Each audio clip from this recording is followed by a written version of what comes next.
மூன்றாம் அதிகாரம் கர்த்தர் வசனம். யாரென்று சாமுவேல் அந்நாளில் கானான் வந்ததின காத்துஞ்சு பெற்றுக்கொண்ட அரசர்தான் சாமுவேல் என்ற சிறுவன். இவர் தாயின் கண்ணிற்கு கடல் கொடுத்த உன்னத பரிசு என்றெண்ணலாம். சாமுவேல் ஆலயத்தில் வளர்க்கப்பட்டவர், ஆலயத்தில் பணிவிடை செய்ய அனுப்பப்பட்டவர். ஒரு நாள் நடுநிசி நேரத்தில்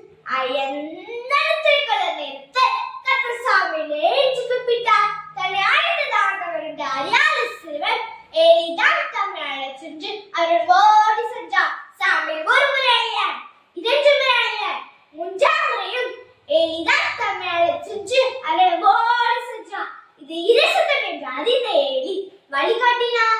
எப்படி தெரியுமா? இனி ஒன்றை கூப்பிட்டார்.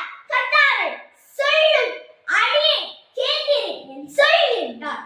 கேட்பதுதான் மேற்படிக்கு நம்மை அழைத்து செல்லும் பொன்மணிக்கு ஏற்ப இதை வாக்குக்கு பிரதேசமே கத்த உயர்த்தினார். விடல வீரனானார், தலைவனானார்.